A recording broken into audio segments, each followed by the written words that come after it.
नमस्कार, स्वागत है आपका ज्योतिष के इस महाकुंभ में। यहाँ पर आप एस्ट्रोलॉजी को पूरा डिटेल्ड में, पूरा केस स्टडीज के साथ, प्रैक्टिकल एक्सपीरियंस के साथ आप यहाँ पर एस्ट्रोलॉजी को सीखेंगे। एस्ट्रोलॉजी की आज ये पहली क्लास है, जो एक बेसिकली इंट्रोडक्शन क्लास है कि एस्ट्रोलॉजी क्या होती है, एस्ट्रोलॉजर क्या होता है, देन एस्ट्रोलॉजी काम कैसे करती है, और इस पूरी जो यात्रा है हमारी एस्ट्रोलॉजी की या ज्योतिष की, इसमें हम क्या क्या चीज़ें कवर करेंगे अपने कोर्स सिलेबस में, ये पूरा आपको इस वीडियो में डिटेल्ड में मिलेगा। सबसे पहला सवाल तो यही आता है कि आखिर कुंडली होती क्या है, बनती कैसे है, या फिर एक कुंडली को हम एक फिक्स मान लेते हैं, उसके हिसाब से प्रिडिक्शन देते हैं, तो वो पूरा फॉर्मूला क्या है, कैलकुलेट कैसे होती है। देखिए, जो प्लैनेट है वो कंटिन्यू मूवमेंट में है। अभी भी कुछ ना कुछ प्लैनेट का मूवमेंट हो रहा होगा। जिस टाइम आपने जन्म लिया होगा उस टाइम भी कोई ना कोई मूवमेंट चल रहा होगा, जिन्हें हम ट्रांजिट या गोचर कहते हैं प्लैनेट्स का। तो इन प्लैनेट्स के ट्रांजिट या गोचर के अकॉर्डिंग जिस टाइम आपका बर्थ हुआ उस टाइम की एक लग्न कुंडली को फिक्स कर देते हैं। हर प्लैनेट उस टाइम पर्टिकुलर किसी डिग्री, मिनट, सेकेंड्स पे होगा। उसके अकॉर्डिंग आपके डिविजनल चार्ट्स बनेंगे, आपकी दशाएं बनेंगी। आप देखिए एक एग्जांपल, यहाँ पर सपोज ये एक एग्जांपल है, ये एक कुंडली है। सपोज आपका, मैं इसको बना देता हूँ, यहाँ पर ये आपकी सिंह लग्न की कुंडली सपोज, या लियो असेंडेंट की।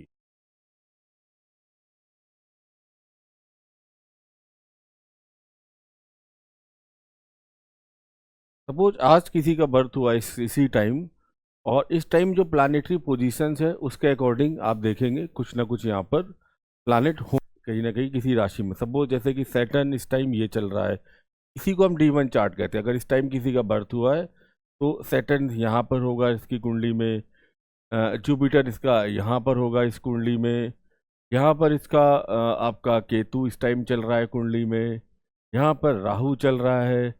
ऐसे 9 के 9 प्लानिट यहाँ पर आप देखेंगे किसी डिग्री, मिनट या किसी न किसी इक्वेशंस पे होंगे।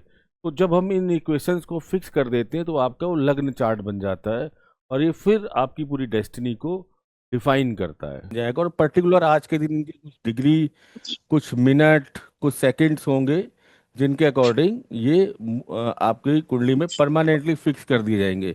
फिर इसी डिविजनल चार्ट के अकॉर्डिंग हम आगे चल के आपके डिविजनल चार्ट, दशाएं, बाकी जितनी भी चीज़ें हैं, पूरी एक कुंडली बन जाती है। और पूरे आपका जो लाइफ की जो मेजर इवेंट्स होती हैं वो कहीं ना कहीं इस चार्ट में दिखती हैं, कहीं ना कहीं इस चार्ट में आपके रिफ्लेक्ट होती हैं। तो ये एक कुंडली बनने का प्रोसीजर होता है। जिस दिन आप जन्म लेते हैं उस टाइम की जो ट्रांजिटरी पोजीशन होती है प्लानेट की, वो असेंडेंट के अकॉर्डिंग फिक्स हो जाती है और आपके एक जीवन भर के लिए एक कुंडली बन जाती है। फिर आप एस्ट्रोलॉजर को दिखाते रहते हैं, वो दशाओं ट्रांजिट के अकॉर्डिंग उनको कहीं ना कहीं आपकी लाइफ के इवेंट्स को प्रिडिक्ट करता रहता है। ये तो बेसिक एस्ट्रोलॉजी की बात हुई। अब ये प्लानेटरी पोजीशंस बनती कैसे है, क्यों बनती है, क्यों पर्टिकुलर किसी व्यक्ति की कुंडली में कुछ अच्छे कॉम्बिनेशंस बनते हैं, कुछ खराब कॉम्बिनेशन में जन्म लेते हैं, कुछ खराब नक्षत्रों में जन्म लेते हैं, तो बहुत सारी चीज़ें होती हैं। तो सबसे पहले जो आप लोग हैं, जितने लोग इस टाइम यहाँ पर जुड़े हुए हैं, मैं ये कहूँगा आप सब लोग एक आध्यात्मिक आत्माएं हैं जो मानव शरीर का अनुभव कर रही हैं और लगातार कई जन्मों से करती हुई आ रही। चाहे आप हूँ, चाहे मैं हूँ, चाहे जितने लोग जुड़े हैं, सब एक स्पिरिचुअल स्पिरिचुअल सोल है और बार बार जो ह्यूमन बॉडीज में आके अलग अलग लाइफ का एक्सपीरियंस या अनुभव ले रही हैं। हर बार अनुभव लेते हुए आप कुछ अच्छे कर्म करते हैं अपने जीवन में, कुछ बुरे कर्म करते हैं। इन कर्मों का इम्पैक्ट आपकी लाइफ में, आपके आने वाले बर्थ में लगातार कंटिन्यू होता रहता है। जैसे आपके कर्म होंगे उसी के अकॉर्डिंग आपकी एक प्लानेटरी पोजीशंस बनेगी। उसी दिन उसी घड़ी आपका जन्म होगा और उस जन्म से आपके आने वाले प्रारब्ध का हमें जानकारी मिलेगी कि इस ज़िंदगी में या इस लाइफ में आप क्यों आए हैं। ये आपके प्रारब्ध या अपकमिंग फ्यूचर्स को दिखाता है। अब देखिए, व्यक्ति के जो कर्म होते हैं वो जन्म जन्मांतर से उसका पीछा करते हैं। ऐसा नहीं होता, कई बच्चे आप देखते हैं पैदा होते ही उनकी हार्ट सर्जरी हो जाती है, या कई बच्चे ऐसे होते हैं जो बहुत कम एज में या पैदा होते ही या 5-10 साल की उम्र में कैंसर जैसी बीमारी हो जाती है। तो मन में बड़ा प्रश्न उठता है, मन में बड़ा ख्याल आता है कि साहब इस बच्चे ने तो कोई खराब कर्म नहीं किए थे, फिर इसके साथ ऐसा क्यों। या फिर एक बच्चा बहुत अच्छे घर में पैदा होता है, एक बच्चा बहुत खराब घर में पैदा होता है, एक बच्चा आपका टोटली हेल्दी पैदा होता है, एक बच्चा बहुत सारी डिजीज या बीमारियां लेके पैदा होता है। इनका कारण क्या होता है? इनका कारण होता है उनके द्वारा किए गए कर्म जो पास्ट लाइफ से यहाँ तक उनको फॉलो कर रहे हैं। जब भी हम जन्म लेते हैं तो हमारे सर पर एक टोकरी होती है, मैं हमेशा कहता हूँ उसे कहते हैं कर्म की टोकरी। उसमें कुछ अच्छे कर्म भी होंगे, कुछ बुरे कर्म भी होंगे। उनको लेके आप इस लाइफ में एंट्री करते हैं। इस लाइफ में एंट्री करने के बाद वो कर्म आपके डिफाइन करते हैं कि आपका प्रारब्ध, आपका फ्यूचर, आपकी चीज़ें कैसी होनी चाहिए। भगवत गीता में कहा गया है कि आत्मा अजर है, अमर है। वो एक रूप से दूसरे रूप में कन्वर्ट होती है। यानी ये कहा गया है, नैनन छिदन्ति शस्त्राणि नैनन दहति पावका न चैनम क्ले दंत्यात्पो न शोषयति मारुता। आत्मा अजर है, अमर है, न वो पैदा होती है न मरती है। एक एक वर्ड हमेशा यूज मैं करता हूँ, और सभी को जब आप लोग सीख रहे हैं तो वो वर्ड यूज करना चाहिए, इंटरलिंक डेस्टिनी। अगर किसी व्यक्ति के पिता के कष्ट लिखा है तो उस बच्चे की कुंडली में होगा सबसे पहले कि इसके फादर को कोई ना कोई कष्ट होना चाहिए, या इसके फादर की पोजीशन क्या होनी चाहिए उस चार्ट में होगा।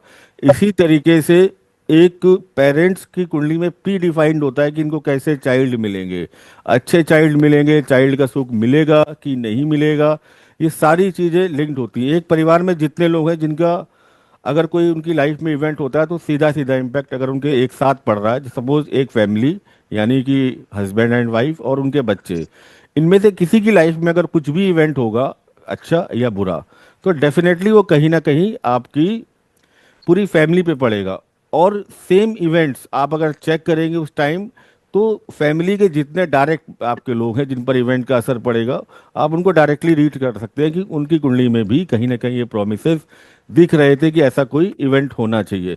तो डेफिनेटली बच्चों के लिए तो मैं बोलता हूँ कि बच्चों की के लिए बोला गया है कि जब तक कोई उनको विशेष समस्या ना हो, बहुत चार्ट्स उनके दिखाने नहीं चाहिए। शुरुआत के जो 0 से 4 वर्ष तक या 4 साल तक या 4 ईयर तक उन पर जो इम्पैक्ट आता है, उनकी जो मदर के पास्ट लाइफ के कर्म होते हैं उनका इम्पैक्ट आता है। 4 से जो 8 साल का टाइम होता है, यानी 4 to 8 ईयर का टाइम, यहाँ पर उनके जो फादर हैं उनके द्वारा किए जो भी कर्मास होते हैं पास्ट लाइफ को, उनका इम्पैक्ट आता है। 8 to 12 फिर उस बच्चे का जो पास्ट लाइफ का कर्मास है उसका इम्पैक्ट है। देन फिर 12 ईयर्स के बाद उसकी कुंडली फुली एक्टिवेटेड होती है, जितने राजयोगास बन रहे हैं या जो भी चीज़ें हैं उनमें वो वहाँ पर एक्टिवेट हो जाती हैं। ठीक है, तो यहाँ पर आप इस चीज़ को समझें। तो हम फिर से वापस आ रहे हैं कि आप कर्म सिद्धांत के अकॉर्डिंग यहाँ से एंट्री लेते हैं। अगर आप देखें, अभी हम सारी चीज़ों पर आएंगे, बट अभी हम थोड़ा थोड़ा आपको इंट्रोडक्शन देते जा रहे हैं। ये फिफ्थ हाउस होता है, ये आपका पास्ट लाइफ के जो भी आपके अच्छे या बुरे कर्मास हैं यहीं से दिखते हैं आपके। अगर ये किसी की कुंडली में वीक है, कमज़ोर है, यहाँ पर कोई प्रॉब्लम है, देन यहाँ पर फिर आपको इस लाइफ में भी समस्या या प्रॉब्लम होनी है। और यही एंट्री गेट है, यहीं से प्रति व्यक्ति या कोई भी प्राणी या कोई भी इंसान अपने कर्मों का या टोकरी लेकर इस संसार में इस कुंडली के अकॉर्डिंग बर्थ लेता है। तो मैं दोबारा कर्म सिद्धांत पर ही था और आत्मा और एनर्जी को बता रहा था कि हमें ये कष्ट क्यों भोगने पड़ते हैं बार बार। तो कई लोगों ने ये सवाल पूछा, ये गौतम बुद्ध से सवाल पूछा कि ये तो बड़ा लफड़े वाला मामला है कि मैंने पीछे खराब काम कर दिए थे और सजा मुझे आज मिल रही है, तो ये तो गलत है। तो ऐसा कर देना चाहिए सिस्टम कि जो भी हम यहाँ पर अच्छे कर्म करें और बुरे कर्म करें वो सब नट एंड आपके नल एंड वाइट करके जीरो कर दिया जाए जब तक हम मरे। क्योंकि हम अगली लाइफ में फिर पास्ट लाइफ में के बाद हम जो नेक्स्ट बर्थ शुरू करें वहाँ पर हमारी जो जर्नी शुरू हो, बहुत अच्छी जर्नी शुरू हो, फिर हमें ये बार बार ना आए। तो गौतम बुद्ध का कहना था कि अगर जिस दिन आपके किए गए अच्छे या बुरे कर्म आपके जन्म जन्मांतर तक शून्य हो गए तो आपको मोक्ष की प्राप्ति हो जाएगी। फिर आपको इस संसार में, इस पृथ्वी लोक में वापस आने की आवश्यकता नहीं है। आपने अच्छे कर्म किए हैं तो भी आपको आना ही पड़ेगा, आपने बहुत ज़्यादा बुरे कर्म कर रखे हैं तो भी आपको इस संसार में आना ही पड़ेगा।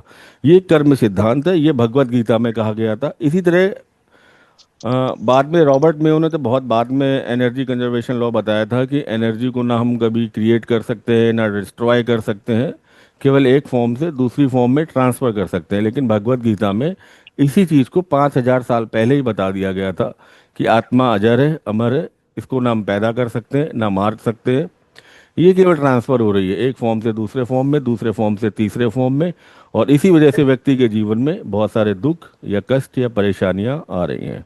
आप अगर सब कुछ आज छोड़ भी देते हैं तो फिर से वो कार्मिक बंधन आपको अगले जन्म में, आज अपने आप परिवार फैमिली को छोड़ दीजिए और लग जाइए मोक्ष और साधना में, तो ये जो कार्मिक बैलेंसेस आप छोड़ के आए हैं, जिन बच्चों को आपने जन्म दिया, जिस पत्नी से आपने शादी की, आप उसको बीच मझधार में छोड़ के जा रहे हैं, तो ये कहीं ना कहीं फिर लौट के आएंगे और आपके मोक्ष की जो राह है उसमें रोड़ा अटकाएंगे, यानी फिर मिलना इनका तय है। ये आप लोग सारे लोग मान लीजिए कि आपके जीवन में कुछ भी अकारण नहीं हो रहा। क्यों? कोई ऐसा व्यक्ति जीवन में आता है जिससे आप कभी भी नहीं मिले और वो आपका बहुत अच्छा करके चला जाता है, फिर आप उसको बहुत टाइम तक ढूंढते रहते हैं, वो मिलता नहीं है आपको, क्योंकि कुछ ना कुछ लेना या देना उसका आपके साथ बाकी था। जब डेस्टिनी ने सही टाइम मिलाया तो वो आपको वापस देकर चला गया। ऐसे ही कुछ व्यक्ति आप सबके जीवन में जुड़े होंगे जो अकारण आपको कष्ट देते हैं, जिनको आपने अपनी लाइफ में कभी भी कोई प्रॉब्लम नहीं दी, कोई किसी तरीके का उनको हर्ट नहीं किया, लेकिन उनको जब भी मौका मिलता है तो वो आपको परेशान करते रहते हैं। तो अभी विकास जी ने पूछा था इससे मुक्ति कैसे पाई जाए कर्म सिद्धांत से, तो जो भी आपके साथ हो रहा है, अच्छा या बुरा, आप उसमें बहुत ज़्यादा बुरे में रिएक्ट मत करें, उनको ईश्वरीय बंधन में बांध दें कि अब ईश्वर इसका न्याय करेगा। अगर आपने बुरा किया है तो वहां से आपका कार्मिक बैलेंसेस जीरो हो जाएगा उनके साथ, वो आपको नुकसान करके चले गए, आगे जो भी होना है उनका जो कार्मिक बैलेंसेस है उनको मिलेगा, ईश्वर दंड देगा। जब आप दंड देने की स्थिति में आएंगे, उनको रिवॉर्ड या पनिशमेंट देने की स्थिति में आएंगे, तो लगातार आप उनके साथ कार्मिक बंधन में उलझते जाएंगे और ये कार्मिक बंधन आपके खत्म नहीं होते जाएंगे। वो आपने कभी स्वेटर देखा ना बुनते हुए लेडीज को, बहुत सारी लेडीज हैं, तो वो देखिए आप उसी तरीके से जो कार्मिक बंधन है बंधते जाते हैं और आखिरी में इतने बड़े हो जाते हैं कि उनसे निकलने में एक आत्मा को कई जन्म लग जाते हैं और तरह तरह के उसे सुख और दुख इस संसार में आकर भोगने पड़ते हैं। कई चीज़ें हम कई बच्चों को बताते हैं तो वो थोड़ी सी उस टाइम मैच नहीं होती कि हम बोल रहे हैं कि बच्चा बहुत तो आपका नॉलेजेबल होना चाहिए, एजुकेशन में अच्छा होना चाहिए, तो कई बार पेरेंट्स बोलते हैं कि नहीं 8-9 साल का बच्चा ये तो बहुत शैतान है, अभी तो बहुत शैतानी करता है। तो मैं उनको ये कहता हूँ एक बार इसका एक्टिवेशन होने दीजिए, एक बार जब इसका एक्टिवेशन हो जाएगा देन डेफिनेटली ये अपनी जो लाइफ है, अपनी डेस्टिनी जो लेके आया है काम करेगा। देखिए आप सभी लोग एस्ट्रोलॉजी सीखने आए हैं, एस्ट्रोलॉजर बनने आए हैं, तो हम भगवत गीता से ही हमने शुरू किया था, फिर से हम भगवत गीता पे आते हैं। आने वाले टाइम में आप हो सकता है कि बहुत बड़े एस्ट्रोलॉजर बने और लोग आपके पास अपना बहुत दुख और दर्द लेकर आए या अपनी समस्याएं प्रॉब्लम्स लेके आए, तो एक चीज आपको कभी नहीं खत्म करनी है, वो है फ्री विल का सिद्धांत। ठीक है, फ्री विल का सिद्धांत क्या होता है कि कोई एस्ट्रोलॉजर आपने देखे होंगे बड़े रिजिड से होते हैं, आपने उनको चार्ट दिया और सपोज किसी ने पूछा कि मेरी बेटी की शादी होगी कि नहीं होगी, तो वो बड़े ऐसे ठोक के बोलते हैं मैं लिख के देता हूँ इसकी शादी नहीं हो सकती, चाहे आप 1 कर लो, 2 कर लो, 10 कर लो, कोई फायदा नहीं, या ये आदमी ये काम कर ही नहीं सकता चाहे कुछ भी हो जाए, आप लिखवा लो मुझसे। तो आपको ये वाला एस्ट्रोलॉजर नहीं बनना है, क्योंकि आप जैसे ही ये लाइन बोल देते हो किसी इंसान को कि आपकी लाइफ में तो ये इवेंट हो ही नहीं सकता चाहे आप कुछ भी कर लो, तो उसी टाइम आप भगवान कृष्ण का जो अस्तित्व है उसको नकार देते हो। आप जो भगवत गीता का कॉन्सेप्ट है उसको नकार देते हो, फ्री विल की जो थ्योरी है उसको नकार देते हो, फिर इस इंसान का आने का कोई मतलब नहीं है। फिर तो जो फिक्स है वो बैठा रहे आराम से, जिस टाइम नौकरी लगनी है अपने आप कोई चिट्ठी डाल जाएगा, जिस दिन शादी होनी है उस दिन उससे पहले कोई ना कोई टकरा ही जाएगा। तो फ्री विल हमेशा काम करती है और मैंने सभी लोगों को बताया कि कुंडली या आपकी डेस्टिनी काम करती कैसे है। मैं आपको एक एग्जांपल देता हूँ।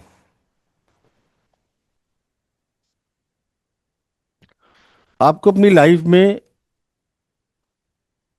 इस कॉन्सेप्ट को हमेशा याद रखना है, चाहे आप एस्ट्रोलॉजर हो और चाहे ना हो, जिस दिन आप इस कॉन्सेप्ट को समझ गए, आई थिंक आपको, मुझे लगता है कि जीवन में कोई समस्या रहेगी नहीं, आपके जितने समाधान हैं चीज़ें हैं वो सॉल्व हो जाएंगी। यहाँ मैं 3P कॉन्सेप्ट बोलता हूँ, ये हर व्यक्ति की लाइफ में काम करता है और इसकी जो इम्पोर्टेंस है और इसकी जो महत्ता है वो बहुत ज़्यादा है। सुनिए कैसे। First P, second P, third P. 33%।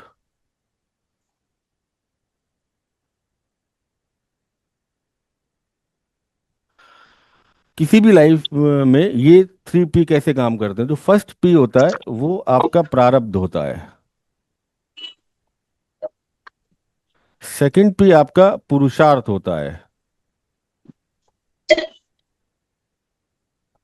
Third P आपकी प्रार्थनाएं होती हैं। लाइफ का कोई भी इवेंट इन 3 P के बिना पूरा नहीं हो सकता।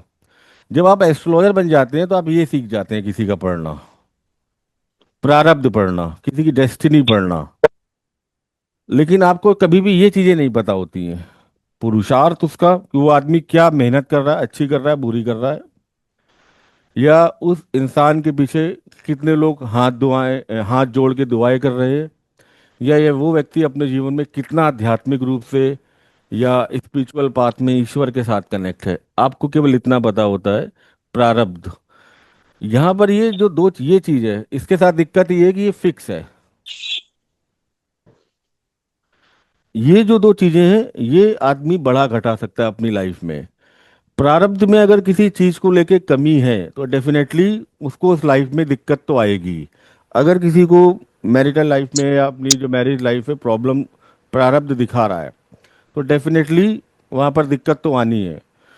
तो अब इसका मतलब ये नहीं है कि वो सब कुछ छोड़ के खाली बैठ जाए और केवल बोल दिया गया कि एस्ट्रोलॉजर ने बोल दिया है, उसने बोल दिया है, तो हम यहाँ पर अब कुछ कर ही नहीं सकते। उसके पास हमेशा दो चीजें रहती हैं। पहला, पुरुषार्थ, वो प्रयास करता रहे लगातार। हाँ, उसको बहुत ज़्यादा पुरुषार्थ करना पड़ेगा नॉर्मल से किसी इंसान की अपेक्षा। तीसरा, प्रार्थनाएं। ये जो थर्ड पी है ये लाइफ में सबसे ज़्यादा इंपॉर्टेंट है। यहाँ पर मिरेकल होने की संभावनाएं होती हैं, मिरेकल्स होते हैं और लोगों के जीवन में परिवर्तन होते हैं अगर उनकी प्रार्थनाओं में दम है। प्रार्थना वो होती है जो सच्चे मन से ईश्वर के साथ आप करते हैं, जिसमें कोई पंडित की आवश्यकता नहीं, जिसमें किसी बाहर के दलाल की आवश्यकता नहीं, जो आपको ईश्वर के साथ कनेक्ट कर रहा है। ईश्वर के साथ कनेक्ट होने के लिए अर्थहीन, क्रियाहीन जो आपको पूजा आती है आप कीजिए, एक्सेप्ट करेगा, वो मना नहीं कर सकता।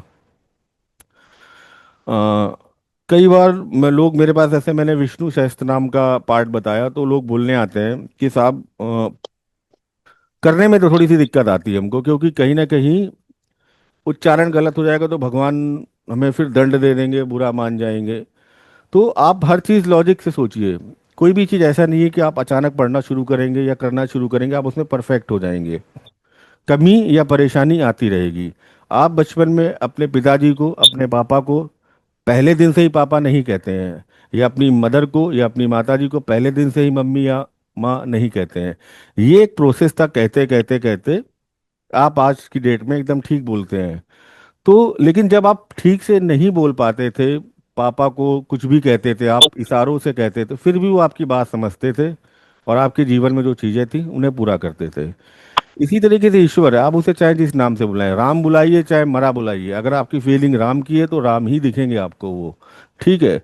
तो वाल्मीकि ने तो राम की जगह मरा बोला था और साक्षात वो ब्रह्म के समान ज्ञानी हो गए थे। तो यहाँ पर आप ईश्वर के साथ कनेक्ट होइए। आपको जैसी पूजा आती है, अगर आपको किसी का कोई पूजा नहीं आती है तो आप एक काम कर सकते हो, 1 to 1 कनेक्ट होइए। जैसे आप मुझसे बात कर रहे हैं या मैं आपसे बात कर रहा हूँ, आप वैसी ही बात कीजिए नॉर्मल वे में। जिस क्षण, जिस समय ईश्वर से बात करते हुए आपकी आंखें गीली हो गई और आपकी भावनाओं आंसू के रूप में बहने लगी, तो आप समझ जाइए आपकी कनेक्टिविटी हो चुकी है। ईश्वर सुनेंगे।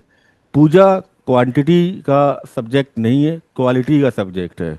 5 मिनट में भी आप ईश्वर को पा सकते हैं, 5 जन्म भी कम पड़ जाएंगे।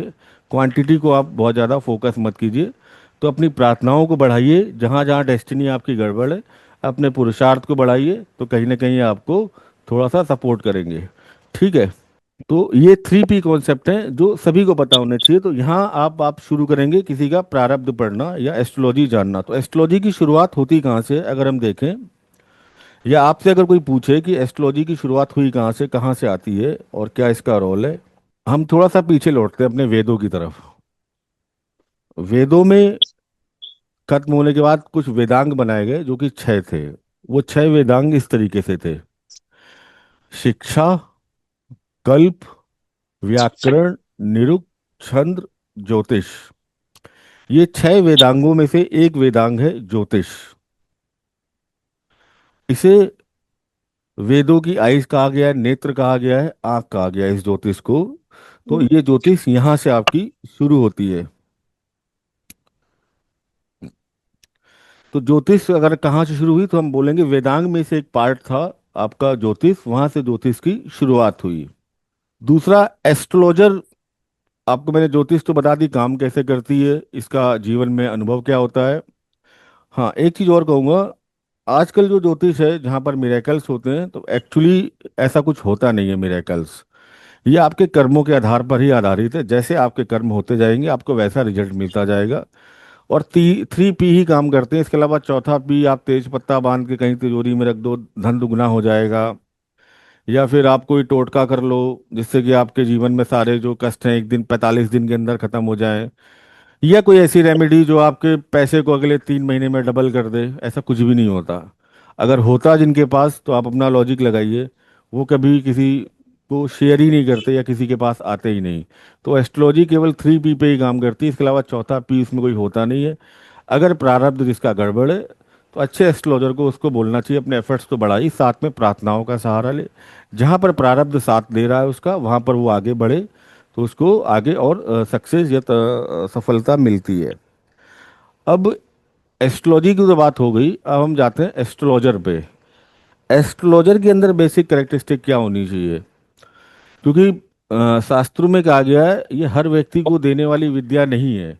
अगर आपके थ्रू ये किसी ऐसे गलत व्यक्ति को चली जाती है जो इसके काबिल नहीं था, जिसने आगे चल के इसका मिसयूज किया, जिसने इसको इस तरीके से यूज किया कि मुझे इससे लोगों को ठगना है और ज़्यादा से ज़्यादा पैसे कमाने हैं, तो कहीं ना कहीं आप भी पाप के भागी बनोगे। जहाँ से वो जिस गुरु से वो सीख के आ रहे हैं, जिस टीचर से वो सीख के आ रहे हैं, तो वो भी पाप का भागी है। तो कुछ करेक्टरिस्टिक पराशर ऋषि जी ने मैत्री को बताई थी कि कुछ तो करेक्टरिस्टिक होनी चाहिए इनमें। ठीक है, मैं एक श्लोक के माध्यम से आपको बता दूं।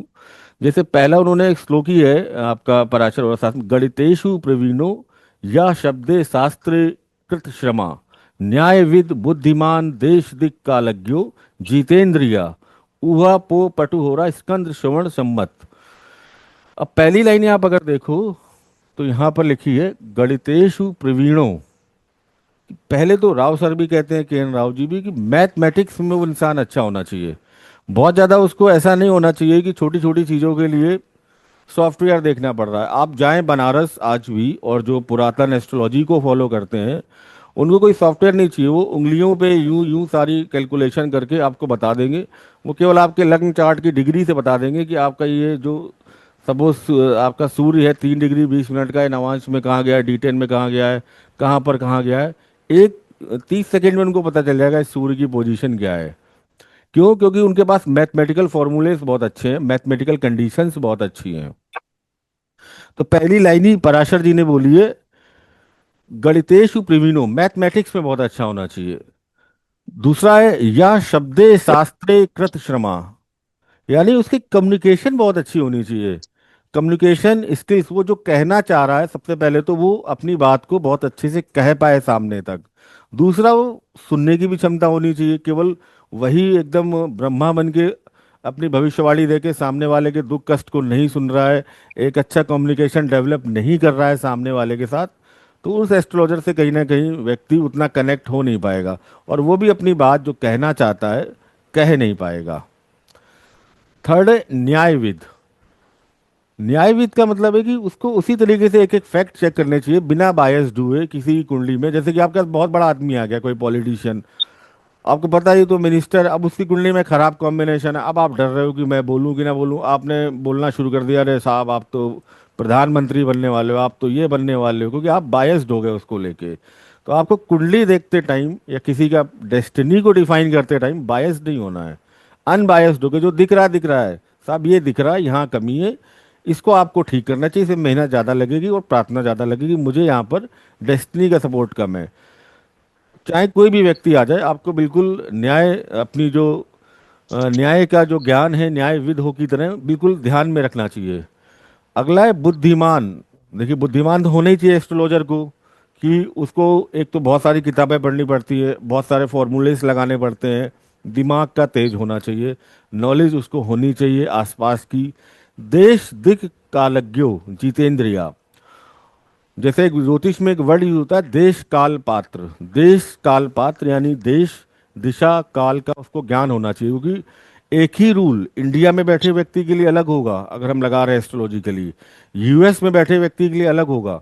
सपोज किसी का अगर सेकंड मैरिज का कॉम्बिनेशन दिख रहा है तो, और उसका टाइम आ रहा है, तो इंडिया में हम उसको थोड़ा सा खराब वे में बताएंगे कि आपका या तो मैरिज लाइफ में डिस्टर्बेंस चल रही है, या फिर यहाँ पर थोड़ी सी प्रॉब्लम है, मुझे आपकी इनकी कुंडली में दो शादी का कॉम्बिनेशन लगता है जो कि अच्छा नहीं है। बट हम यहाँ से यूएस की तरफ चले जाएं, यूएस जो सिटीजन है वहाँ दो तीन शादियाँ होना बहुत कॉमन है। तो वहाँ बहुत फ्रेंकली आपको बोलना चाहिए कि आपकी लाइफ में कोई नया आने वाला है, आप सेकंड मैरिज की तरफ जा रहे हैं, क्योंकि वहाँ इस चीज़ को खराब बहुत ज़्यादा नहीं मानते। तो देश काल पात्र के हिसाब से एस्ट्रोलॉजी बदलती रहती है। सब वो राजस्थान जैसे इलाकों में शादियां बहुत पहले बहुत जल्दी कर दी जाती थी, तो वहां पर अगर आप किसी को बोलो कि अभी तो शादी का योग नहीं है, लेट शादी का योग है, या इनकी शादी बहुत जल्दी हो जाएगी, तो वहां पर प्रिडिक्शन थोड़ी सी आपकी मिसमैच होंगी। देश काल पात्र के हिसाब से आपको अपने रूल्स बदलने हैं। ये रूल्स बहुत साल पुराने बने हैं, आज की डेट में ये रूल्स बिल्कुल बदल चुके हैं। जैसे मैं एक छोटा सा एग्जाम्पल देता हूँ, राहु का। इसको लेके लोग बहुत डरते हैं। अब जैसे आप किसी एस्ट्रोलॉजर के पास जाओ, उसने कहा इनके तो फिफ्थ हाउस में राहु बैठा है जी, ये तो पढ़ाई लिखाई में इनका मन नहीं लगेगा क्योंकि राहु खराब ग्रह है, उनको इतना ही पता था, ये इनको कुछ उल्टे सीधे कामों में लगा देगा। ऐसा नहीं है। आज की डेट में अगर हम राहु को देखें तो जितने लोग एआई में काम कर रहे हैं, जितने लोग एमएल में काम कर रहे हैं, मशीन लर्निंग में काम कर रहे हैं, आर्टिफिशियल इंटेलिजेंस में काम कर रहे हैं, उनकी कुंडली में टेंथ हाउस फिफ्थ हाउस में कहीं ना कहीं एआई राहु का रोल आएगा, क्योंकि राहु क्या एक इल्यूजन है, भ्रम है, जो कि नहीं है फिर भी है। आज आपको मैं एग्जांपल देता हूँ, आप अपने फेसबुक पे या फेसबुक ऑन करते टाइम किसी फैमिली मेंबर को बोल दीजिए कि मुझे नई गाड़ी खरीदनी है, उस टाइम वो बातें केवल आपके फैमिली मेंबर ने सुनी और आपने कही, लेकिन आप आधे घंटे बाद देखोगे आपके उस पे फेसबुक पे लगातार गाड़ियों के ऐड आने शुरू हो जाएंगे। हो सकता है एक दो फोन भी आ जाए, क्योंकि एआई जो कि आपको नहीं दिख रहा है, आपके पास है राहु, लेकिन वो राहु है, वो आपको सुन रहा है, देख रहा है। तो ये एआई की फील्ड में जो लोग अच्छा काम कर रहे हैं, मैंने बहुत सारी कुंडलियां देखी हैं, उनकी कुंडली में राहु का इम्पैक्ट बहुत अच्छा है ही। राहु के इम्पैक्ट आएगा देश काल पात्र के हिसाब से। अब ये बदल गया, अब इसको खराब नहीं बोल सकते हो, ये इनोवेटिव आइडिया लेके आएगा, ये ऐसे काम कराएगा जो सोसाइटी में नहीं है, पहले से नहीं है लेकिन अब नए आ गए हैं। तो ये राहु से आपका इन कामों को दिखाएगा। ठीक है, तो ये, और ये एक और वर्ड यूज है जो सबसे ज्यादा यूज होता है, जितेंद्रिया। मैंने इसलिए कहा कि उसकी अपनी इंद्रियों पे कंट्रोल होना चाहिए। काम क्रोध मद लोभ ये इंद्रियां कहीं ना कहीं व्यक्ति को, ऐसे एस्ट्रोलॉजर तो नहीं होनी चाहिए। जब ये इंद्रियां आ जाएंगी, एक्टिवेट होंगी, तो आप एस्ट्रोलॉजी तो नहीं कर पाएंगे, उसके अलावा इससे रिलेटेड जितने काम है उनमें इन्वॉल्व होंगे। इन पे आपका कंट्रोल होना चाहिए, जितेंद्रिय होने चाहिए कम से कम उतनी देर के लिए, या उस समय के लिए जब आप किसी का डेस्टिनी पढ़ रहे हैं, किसी का हॉरोस्कोप पढ़ रहे हैं, तो आपका इतना कंट्रोल होना चाहिए कि आपके लोभ पे, काम पे, क्रोध पे आपको इतना गुस्सा भी नहीं आना चाहिए। कई एस्ट्रोलॉजर भड़क जाते हैं, जब आप उनसे दो चार सवाल पूछ दो तो, या क्रॉस क्वेश्चनिंग मार दो तो भड़कना शुरू कर देते हैं। तो यहाँ पर पराशर जी कहते हैं भड़कना नहीं है आपको, वो जो परेशान है वो अपनी बातें किसी भी ढंग से आपसे पूछेगा। आपका काम है, आपके पास आया है और कहीं ना कहीं डेस्टिनी ने उसको भेजा, वो खुद चल के नहीं आया है। आपकी प्राइम रिस्पॉन्सिबिलिटी से उसके अंदर की जिज्ञासाओं को समाप्त करना, बिना क्रोधित हुए, बिना कि उसने अगला सवाल पूछ दिया कि और पैसे दो, उससे अगला सवाल सिक्का जब तक डालोगे नहीं मैं जवाब नहीं दूंगा, ये नहीं करना है। जब तक आपके पास नहीं आया तब तक तो सारी बातें आपकी वैलिड है। अगर आपके पास कोई आ गया है तो आप ये मानिए वो ईश्वरीय कृपा से और कहीं ना कहीं ईश्वर का भेजा हुआ बंदा है। अब सारे नियम आपके हट जाने चाहिए। आपके केबिन से, आपके पास से अगर वो निकले तो उसके जीवन में एक आशा की किरण तो जरूर हो। ऐसा नहीं हो सकता किसी की कुंडली में कि सब कुछ ही खराब है। अगर सब कुछ ही खराब है तो फिर उसका आने का कोई अर्थ ही नहीं है। एस्ट्रोलॉजर का काम होता है, आपके पास कोई निराशा भरे माहौल में आया है, उसको आप इतना डिमोटिवेट मत कर दो कि आपके यहाँ से निकलने के बाद वो आत्महत्या ही कर ले, कि अच्छा हुआ कि मैं तो वैसे ही परेशान चल रहा था, इसने बोल दिया अगले 6 साल तक कुछ नहीं होना, अभी तुम्हारी टांग भी टूट जाएगी कुछ दिनों बाद, उसके बाद हो सकता है तुम्हारे घर में चोरी भी हो जाए, तुम्हें कैंसर भी हो जाए। तो वो कहेगा इससे अच्छा तो मैं आया ही नहीं था, वही बहुत बढ़िया है। तो ठीक है, जो दिख रहा है आप उसको बताइए, लेकिन कुछ कुछ ना कुछ तो पॉजिटिव होगा। किसी के साथ हमेशा लगातार दिन नहीं रह सकती, लगातार रात नहीं रह सकती। समय की अच्छी खासियत ये है कि बदलता जरूर है। चाहे वो अच्छा हो चाहे बुरा हो। जिनका अच्छा है, डेफिनेटली वो समय का चक्र घूम रहा है, वो एक बार आएगा घूम के बुरे पे 24 घंटे में। जिनका बुरा है उनका भी घूम के एक बार अच्छे पे आएगा, क्योंकि समय चलायमान है।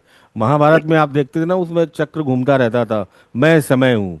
तो बिल्कुल समय या डेस्टिनी आपकी हमेशा मूवेबल है। क्यों मूवेबल है? क्योंकि जिन प्लानिटरी पोजीशंस पे आपकी प्रिडिक्शंस की जा रही है वो कंटिन्यू मूवेबल है। मून इस टाइम मूव कर रहा होगा कहीं ना कहीं, आपके जितने 9 के 9 प्लानेट लगातार मूव कर रहे हैं और लगातार आप पर इम्पैक्ट डाल रहे हैं और आने वाले आपके जीवन की किसी बड़ी डेस्टिनी का निर्माण कर रहे हैं। ये आपका डेस्टिनी का खेल है। अगला वर्ड है जो एस्ट्रोलॉजर के अंदर होना चाहिए, ऊहा पोह पटु। ये एक बड़ा इंपॉर्टेंट वर्ड है, हिंदी का वर्ड है, वैसे है तो संस्कृत का। ऊहा पोह पटु का वर्ड मतलब होता है कि आप जब किसी के लिए प्रिडिक्शन दे रहे हो तो आपको उसकी कुंडली जितने एंगल से घुमा सकते हो, जितनी दशाएं लगा सकते हो, जितनी आप प्रिडिक्शंस बेटर कर सकते हो, पूरी कुंडली को 360 डिग्री से घुमा देना। एक तरीके से अगर कहे, आपने मथनी देखी होगी, जिस तरीके से दही को मथा जाता है, पूरी कुंडली को बिल्कुल उसी तरीके से मथ के फिर एक प्रिडिक्शन निकालिए। उस प्रिडिक्शन को, वो उसकी एक्यूरेसी आपकी हमेशा अच्छी होगी। कारण है कि आपके सामने ऐसा तो नहीं होगा कि आपने कोई दशा ट्रांजिट या कोई इवेंट को लेके दिखा रहे हैं तो उसमें से 10 आपने कैलकुलेशंस निकाली, 10 में से 7 कैलकुलेशंस फेवर में जा रही हैं, 3 यहाँ पर नेगेटिव जा रही हैं। अब आपको डिसीजंस लेना है। उससे सपोज शादी के लिए पूछ दिया कि मेरी मैरिज कब होगी, तो मोटा मोटा आपको जितनी एस्ट्रोलॉजी की ज्ञान थी, D19 D7 D1 D9 दशाएं, जैमिनी, योगिनी, पराशरी, जो दशाएं आप जानते थे लगाई, उनमें से आपने जो एक कॉम्बिनेशन बनाया, उस 10 में से 8, 80% तक अगर फेवर में जा रहा है तो आप उसको बता सकते हैं कि ये इवेंट आपकी लाइफ में होगा। क्योंकि कभी ऐसा नहीं होगा कि 10 में से 10, ये बड़ा रेयर होता है कि आपने 10 जगह से चेक किया और 10 जगह से एक जैसा ही इवेंट आना चाहिए, ये बड़ा रेयर कॉम्बिनेशन हो जाता है। लेकिन हाँ, 8-9 जगह से ये आपके जो कॉम्बिनेशंस हैं वो आते हैं, मैच होते हैं। तो आपको यहाँ पर जैसे कि सारे फैक्ट फिगर आने के बाद फिर आपको डिसीजन देना होता है कि मोस्टली जो दशाएं हैं, मोस्टली जो ट्रांजैक्शंस है, अधिकतर जो प्लानिटरी पोजीशंस है, ये एक इवेंट को होते हुए कंफर्म कर रही है। 100% क्यों नहीं होता? क्योंकि अगर कोई चीज़ 10 में से 10 मैच हो जाए तो यहाँ पर फिर से आप अगर देखो, पी और पी, इनका कोई रोल नहीं रह जाएगा। ठीक है। अब किसी का आपने शादी की प्रिडिक्शन कर दी कि मुझे दिख रहा है कि अक्टूबर से दिसंबर के बीच में आपकी शादी होनी चाहिए, क्योंकि यहाँ पर अधिकतर दशाएं उस इवेंट को होते हुए दिखा रही हैं। लेकिन वो व्यक्ति अड़ गया, मुझे शादी करनी ही नहीं है, तो क्या होगा? बहुत सारी आपकी कुंडली में वैसी दशाएं आएंगी, वो व्यक्ति को ऐसे कॉम्बिनेशंस मिलेंगे, बहुत सारे रिश्ते आएंगे, हो सकता है एंगेजमेंट भी हो जाए। लेकिन अगर व्यक्ति का मन ही नहीं है, उसका पुरुषार्थ ही नहीं है उसको लेके, ना कोई प्रार्थनाएं है, तो इवेंट कहीं ना कहीं वो खाली होके निकल जाता है। कई बार आपने लोगों को देखा होगा कि इवेंट्स के बहुत नियर पहुंच के भी इवेंट्स होते नहीं है। उनका कारण होता है कि जब तक आप, एक इवेंट होने के लिए इन तीनों पी की आवश्यकता, इंपॉर्टेंस है ही, ये होनी ही चाहिए। तो first P, second P, third P. तो जो फर्स्ट पी है वो तो अपना काम कर रहा है, लेकिन आपको साथ के साथ ये 2 पी कभी भी नहीं छोड़ने चाहिए। यही आपकी कुंडली का असली मुद्दा होना चाहिए, यही आपकी लाइफ के इवेंट्स को कंप्लीट करने में सक्षम है। इसके अलावा और किसी चीज़ की आवश्यकता होती नहीं है। तो बेसिकली हमने यहाँ पर अभी 2 चीज़ें कवर की कि एस्ट्रोलॉजी क्या होती है, काम कैसे करती है, और एक एस्ट्रोलॉजर के अंदर एक चीज़ और होनी चाहिए। एक एस्ट्रोलॉजर के अंदर, ये बाद में KN राव जी ने जोड़ी थी, कि जो एस्ट्रोलॉजर हो वो मोरली यानी नैतिक रूप से बहुत अच्छा हो, भ्रष्ट ना हो। जब आपके पास कोई व्यक्ति आता है, वो आपको अपनी लाइफ के बहुत सारे इवेंट्स बता देता है। कई बार तो वो ऐसे इवेंट्स बता देता है जो उसके बहुत क्लोज फैमिली मेंबर्स को भी नहीं पता है। आपकी रिस्पॉन्सिबिलिटी उनको सुनना, उसके अकॉर्डिंग उसको गाइड करना, और उसको सुनने के बाद भूल जाना, ना उसके साथ कभी डिस्कस करना जब तक कि वो डिस्कस ना करना चाहे, और उसके अलावा अपने आसपास के किसी सर्कल में भी डिस्कस नहीं करना चाहिए। मतलब आपको उसकी प्राइवेसी हमेशा मेंटेन करनी चाहिए। तो जो आपका जो मोरल ग्राउंड है वो बहुत स्ट्रांग होना चाहिए। वो आपको कई बार ऐसी बातें बता देगा जो उसने हो सकता है अपने हस्बैंड को भी ना बताई हो, लाइफ पार्टनर को भी ना बताई हो, लेकिन आपके साथ शेयर कर रहा है आप पर विश्वास करके। तो आपको एक मोरल रिस्पॉन्सिबिलिटी बन जाती है कि उन बातों को ध्यान से सुनना है, उनके अकॉर्डिंग उसको बताना है, और अगली बार उस व्यक्ति के साथ उन बातों को नहीं करना है जब तक कि वो खुद से उन बातों को ना करना चाहे। और अपने फैमिली मेंबर के साथ भी शेयर नहीं करना कि आज मेरे साथ एक ऐसा केस हुआ, किसी ने मुझे ऐसा बताया, आपने सुना, आपको वहीं पर भूल जाना है।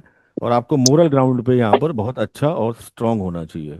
ऊहा पोपटू का मतलब ही होता है कि सारे फैक्ट एंड फिगर को ढंग से चेक करने के बाद, पूरे फैक्ट फिगर को घुमा के पूरा, कोई भी आपसे एस्पेक्ट छूटे ना, तो आपको ऊहा पोपटू होना चाहिए। फिर आपको सारे फैक्ट क्लियर करके फिर आगे बढ़ना चाहिए। एक लाइन और है, स्कंद श्रवण सम्मत। स्कंद श्रवण सम्मत होरा का मतलब होता है यहाँ पर कि उसको जितनी जो क्लासिकल बुक्स हैं उनकी नॉलेज होनी चाहिए।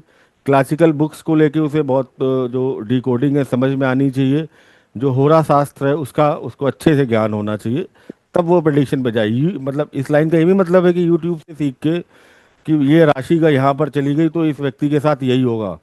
आपके प्लानेट, आपके यूनिक प्लानेट, आप ये मान लीजिए जैसे कोई बोलते हैं मंगल 7th हाउस में, अब इसकी मैरिड लाइफ तो खराब है। यूट्यूब से आपने सुन लिया, अब आपने जिसकी कुंडली में देखा आपने बोलना शुरू कर दिया कि साहब आपके में तो 7th हाउस में मंगल है, आपकी तो मैरिड लाइफ खराब होगी। लेकिन आपने ना उसका नवमांशा देखा, ना लग्न देखा, ना मंगल का नक्षत्र देखा, ना मंगल की पोजीशन देखी, ना 7th हाउस पे कौन कौन से एस्पेक्ट आ रहे हैं उसकी कुंडली में। आपने कुछ नहीं देखा, आपने एक फॉर्मूला पकड़ लिया बस कि 7th हाउस का मंगल, कि आप मांगलिक हो, आपकी लाइफ की मैरिड लाइफ में दिक्कत है, जबकि ऐसा होता नहीं है, तो वहां पर आपकी प्रिडिक्शन फेल हो जाएगी। तो आपको स्कंद श्रवण सम्मत यानी अच्छे तरीके से आपको याद होनी चाहिए, पता होने चाहिए, सारे रूल्स पता होने चाहिए किसी को प्रिडिक्शन देने से पहले। तो ये बेसिक आपकी एस्ट्रोलॉजी है और एक एस्ट्रोलॉजर की क्वालिटीज़ है। ठीक है, बहुत लोग कहते हैं कि वैसे इस साइंस के लिए इसको श्रापित विद्या कहा गया है। श्रापित विद्या इसको इसलिए कहा गया है कि इसको करने वाला परेशान रहता जरूर है। कारण ये है कि आप कहीं ना कहीं किसी के प्रारब्ध के, किसी के पनिशमेंट को ठीक कर रहे हो। सपोज आपको स्कूल से किसी के क्लास से किसी क्लास टीचर ने आपको आपके खराब काम की वजह से या आपने होमवर्क पूरा नहीं किया बाहर निकाल दिया। लेकिन वहाँ पर एक व्यक्ति आता है बाहर, आपकी मदद करता है, आपका होमवर्क पूरा कराता है, यहाँ से आपका जो पनिशमेंट था वो कम कराया उसने, तो कहीं ना कहीं उस टीचर की नज़रों में वो थोड़ा सा तो फर्क पड़ेगा। तो इसीलिए एस्ट्रोलॉजी में एक दो चीज़ें आप और याद रखिएगा। किसी के प्रारब्ध में अननेसेसरी मत जाइएगा। जितना वो जानना चाहे उतना ही बताइएगा। कई लोग आते हैं इसको भगवत गीता की तरह सुनना या रामायण महाभारत की तरह चाहते हैं कि वो बैठ गए, अब आप उनका एक एक छोटी चीज़ जो नहीं भी जानना चाहते या वो जो जानना चाहते हैं, आपको केवल उतना ही बताना है जितना वो जानना चाहते हैं, उतना ही प्रारब्ध में छेड़छाड़ करें जितनी आवश्यक हो। और जितने एस्ट्रोलॉजर हैं उन्हें अपना ऑरा पॉजिटिव रखना चाहिए, कम से कम। जिससे कि जो नेगेटिविटी, आपने किसी को बोल दिया कि साहब आपका एक्सीडेंट भयंकर होने वाला है, थोड़ा सा ध्यान रखिएगा, आपने उसके पनिशमेंट को रोका है, उसके पनिशमेंट को लेके उसको अलर्ट किया है, तो कुछ ना कुछ नेगेटिव इम्पेक्ट आप पे आना चाहिए। तो जो एस्ट्रोलॉजर्स हैं उन्हें अपनी पॉजिटिविटी हमेशा बढ़ा के रखनी चाहिए। पहले तो उन्हें सात्विक होना चाहिए, सात्विकता का उनका बहुत जो रिश्ता है बहुत अच्छा होना चाहिए। नॉन वेज, ड्रिंक, ऐसी चीज़ों से उन्हें दूर रहना चाहिए। दूसरा, अपना ऑरा पॉजिटिव करते रहना चाहिए। और उसके लिए मैं सभी को बोलता हूँ, चाहे एस्ट्रोलॉजर हो चाहे नॉन एस्ट्रोलॉजर हो, विष्णु सहस्त्र नाम का पाठ करें। इससे उस एस्ट्रोलॉजर के आसपास भी एक ऑरा पॉजिटिव होगा। और जो भी आप अपनी अलग अलग प्रार्थनाएं कर सकते हैं अपने ऑरा को पॉजिटिव करने के लिए, कि जो नेगेटिविटी है जो आपने किसी की कम की है, जो आप पर आएंगी तो वो थोड़ा सा आप पर हिसाब से आए, ठीक से आए। विष्णु सहस्त्र नाम करने को मैं क्यों बोलता हूँ? भगवान विष्णु के 9 अवतार किसी ना किसी ग्रह को बताते हैं, किसी ना किसी ग्रह को रिप्रेजेंट करते हैं, चाहे राम सूर्य को, कृष्ण चंद्रमा को, ऐसे 9 के 9 अवतार, 9 के 9 ग्रहों को। जब आप विष्णु सहस्त्र नाम करते हैं तो आपको किसी और रेमेडी की आवश्यकता रही नहीं जाती। आप विष्णु सहस्त्र नाम करिए, सूर्य से लेके राहु केतु तक ये आपके ठीक होंगे ही होंगे। इनको अलग से ठीक करने की आवश्यकता नहीं है।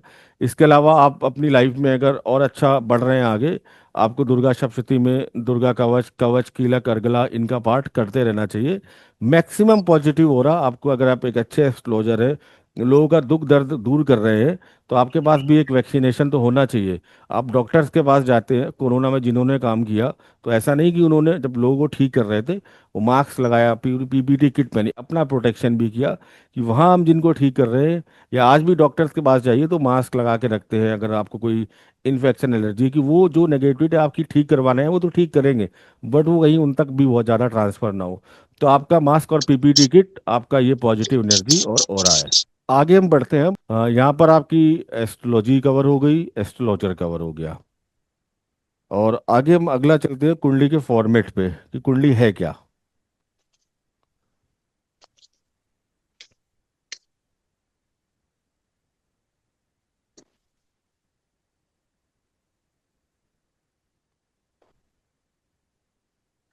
ये नॉर्थ इंडियन पैटर्न है, वैसे तो हम नॉर्थ इंडियन पैटर्न से ही शुरू कर रहे हैं कुंडली का। कुंडली के अलग अलग पैटर्न्स होते हैं। साउथ इंडियन पैटर्न्स अलग होता है, नॉर्थ इंडियन अलग होता है, ईस्ट इंडियन अलग होता है, वेस्ट में अलग तरीके का पैटर्न यूज करते हैं। लेकिन हम यहाँ पर नॉर्थ इंडियन ले रहे हैं, सबसे ज़्यादा कॉमन यही पैटर्न है। और आप अगर देखेंगे,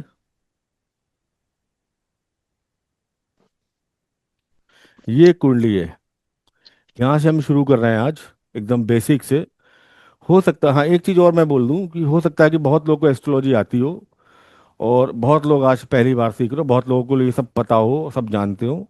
लेकिन आप यहाँ पर धैर्य रखिएगा। आप जिस धारा में बह रहे हैं, ऐसी धारा आपको एस्ट्रोलॉजी की मुझे यकीन है नहीं मिली होगी अभी तक। थोड़ा सा फ्लो को मेंटेन होने दीजिए। कितने लोगों को एस्ट्रोलॉजी आती है पहले से? हैंड रेज कर दीजिए प्लीज। देखिए, जिनको, एक मैं आपको एक एग्जांपल सुनाता हूँ, ये मुझे भी सुनाया गया था जब मैं सीखने गया था। ये राव जी, के एन राव जी का बड़ा अच्छा एग्जांपल है कि एक जगह एक बोर्ड लगा हुआ था पियानो क्लासेस का, कि जिन लोगों को पियानो सीखनी हो उनके लिए फीस है $1,000। और जिन लोगों को पियानो आता है और उन्हें फिर से फिर भी सीखना है, अपने आप को बेटर करना है, उनके लिए फीस है $2,000। तो उनमें से जिनमें से एक को पियानो आता था, वो पूछने गया कि साहब ये क्या, जिसको कुछ नहीं आता उसकी तो आपने फीस कम रखी है, और जिसको आता है मुझे तो केवल अपने आप को अपग्रेड करना है, मुझे तो आपको तो आधी करनी चाहिए, आपने दुगनी कर दी। तो उस पियानो टीचर ने बड़ा सुंदर जवाब दिया कि आप पता नहीं कहाँ से कौन से पियानो सीख के आए, मैं नहीं जानता। तो सबसे पहले तो मुझे आपको डबल मेहनत ये करानी पड़ेगी कि आपने जितना भी सीखा है मुझे अनलर्न कराना है, भुलाना है आपको। क्योंकि जब तक बाल्टी खाली नहीं होगी मैं उसमें अपना क्या डालूंगा। तो इसलिए आपकी डबल फीस है। तो यहाँ पर जो एस्ट्रोलॉजी में भी होता है कि हम बहुत जगह से बहुत सारी चीज़ों को सीख के आए हैं, और वो कई बार हमें मिक्स हो जाती हैं, परेशान करती हैं। यहाँ पर ये जो पैटर्न आप सीख रहे हैं ये मेरा नहीं है, ये के एन राव जी का पैटर्न है सीखने का। उनका ही कोर्स डिजाइन किया हुआ जो मैंने सीखा, जो आपके सामने ला रहा हूँ। तो यहाँ पर मेरे हिसाब से ये बेस्ट वे है सीखने का एस्ट्रोलॉजी। तो प्लीज़ अगर आप लोगों को कुछ आता हो तो ठीक है, उसको रखिए, लेकिन यहाँ आप एकदम नए सिरे से जुड़िए। यहाँ से आपको जो चीज़ें मिलेंगी, इन चीज़ों को आपने, मैं यकीनन कहता हूँ कि यूट्यूब या किसी बुक में तो नहीं पाया हुआ। ये गुरु के समीप बैठा हुआ ज्ञान है, जिसने, ये वही ज्ञान है, वही उसी को आ सकता है जिसने टीचर के साथ बैठ के सीखा हो। उपनिषद, आप वर्ड समझते हैं ना, उपनिषद का ही मतलब होता है कि उप, पास बैठ के सीखना। जो गुरु बता रहा है आप उसको नोट कर रहे हैं, जो आपका टीचर बता रहा है आप उसको नोट कर रहे हैं। तो वो जो आपकी जो लर्निंग्स है वो आपके लाइफ टाइम काम आती है, वो आप कभी भूल नहीं सकते वो। और वो लर्निंग्स में प्रैक्टिकल एस्पेक्ट भी बहुत ज़्यादा बना हुआ होता है। तो आज तक आपने देखा होगा साहब, ये कुंडली है, ये इसका फर्स्ट हाउस है, यहाँ से हम इसको शुरू करते हैं। फर्स्ट हाउस, ये सेकंड हाउस, ये थर्ड हाउस, ये फोर्थ हाउस, फिफ्थ, ये सिक्स हाउस, ये सेवेंथ हाउस, ये आएगा आपका एट्थ हाउस, ये नाइन्थ हाउस, ये टेंथ हाउस, ये इलेवेंथ हाउस, ये ट्वेल्थ हाउस। तो आपने अभी तक एस्ट्रोलॉजी में यही जाना होगा कि एक कुंडली होती है साहब, उसमें 12 भाव होते हैं या 12 खाने होते हैं। भाव बोलिए, ज़्यादा सुंदर अच्छे में लगेगा। 12 हाउसेस बोलिए, 12 हाउसेस बोलिए।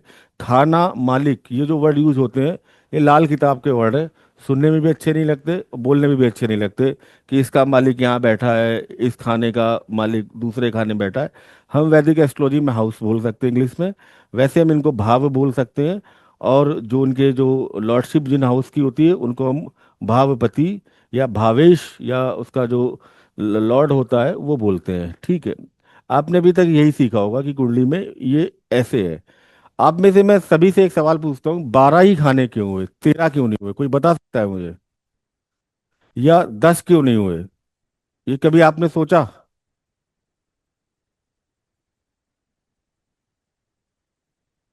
क्यों? जी राजेश जी। जी, एक भाव का जो डिग्री का कोण है वो 30 डिग्री का होता है। जी।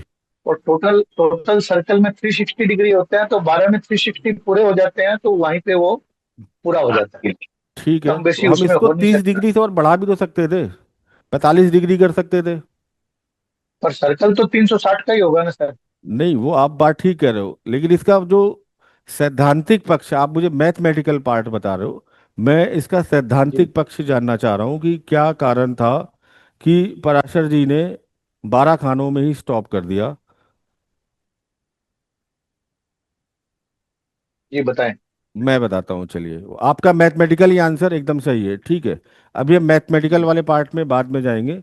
हम अभी धर्म कर्म अध्यात्म की बातें कर रहे हैं। हम अभी डिग्रीज और मिनट्स और सेकंड्स में नहीं जाएंगे, हम उनमें आगे जाएंगे। अभी हम धर्म कर्म अध्यात्म की बातें कर रहे हैं।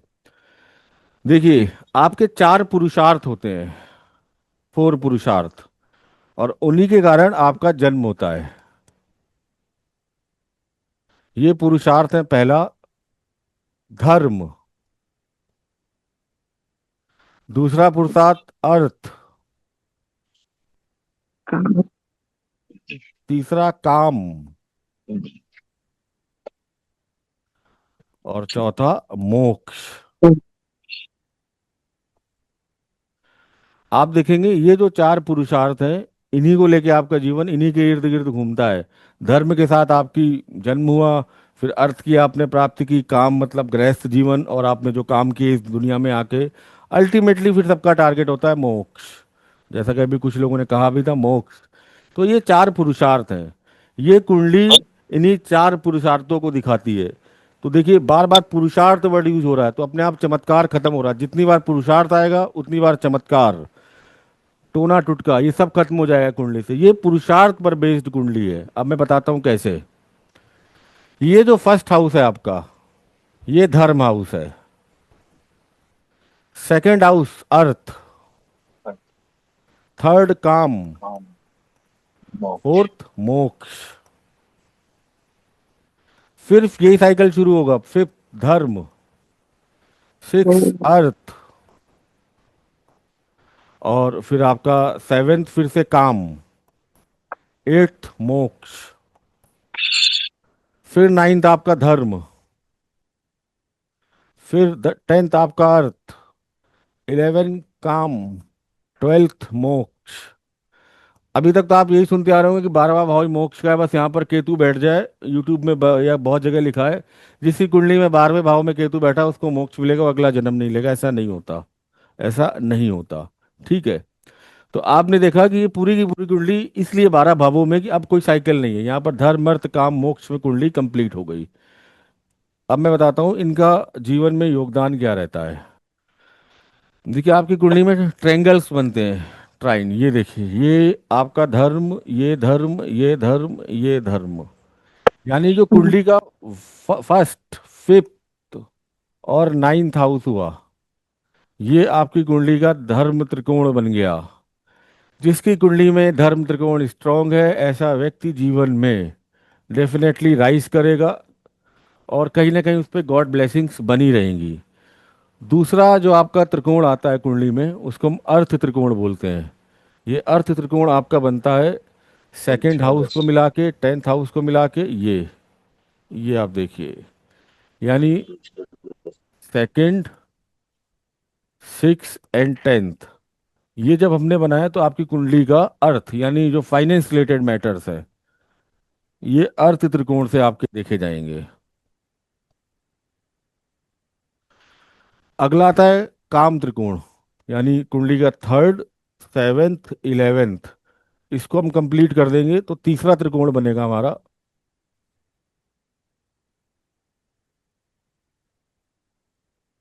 इनकी आपको जरूरत पड़ेगी, third, 7th house, 11th house, ये मिलके काम त्रिकोण बना रहे हैं। और आखिरी त्रिकोण जिसको मोक्ष त्रिकोण कहते हैं, आठ वाला। या मोक्ष ट्रायंगल या ट्राइन, ये आपका बनेगा कुंडली के फोर्थ, 8th, 12th हाउस। तो आपने अब एक चीज यहाँ पर ये देख ली कि पूरी की पूरी कुंडली आपके 4 पुरुषार्थ पर आधारित है, और 4 पुरुषार्थ को लेकर 4 तरीके के आपके ये ट्रायंगल्स बनते हैं: धर्म त्रिकोण, अर्थ त्रिकोण, काम त्रिकोण, मोक्ष त्रिकोण। तो हमारी कुंडली में यही मूवमेंट होता रहता है, धर्म के बाद अर्थ की प्राप्ति, अर्थ के बाद काम की प्राप्ति, काम के बाद मोक्ष की प्राप्ति। तो ये पूरा सर्किल चलता रहता है, और ये कुंडली फिर से जो 4 पुरुषार्थ हैं आपके, उन पर बेस्ड है। अच्छा, मैं अब आपको एक रोड मैप बता देता हूँ कि हम इसमें करेंगे क्या क्या, पूरे जो बेसिक कोर्स है, और इसमें हम क्या क्या चीज़ें कवर करेंगे। चार्जर। देखिए इसमें जो पहला पार्ट हमने लिया है एस्ट्रोनॉमी। यहाँ पर अगर हम देखो। देखें जो पहला पार्ट हमने लिया है यहाँ पर बेसिक एस्ट्रोलॉजी में, एस्ट्रोनॉमी एंड एस्ट्रोलॉजिकल कैलकुलेशंस। तो यहाँ पर हम आपको कुछ बेसिक कैलकुलेशंस सिखाएंगे, लाइक डिविजनल चार्ट को बिना देखे, मतलब आपको अगर किसी के D1 चार्ट की या लग्न चार्ट की कुंडलियाँ पता है तो आप उसके सारे डिविजनल चार्ट को कैलकुलेट कर सकें मैन्युअली। दूसरा, दशाओं का कैलकुलेशन मैन्युअली।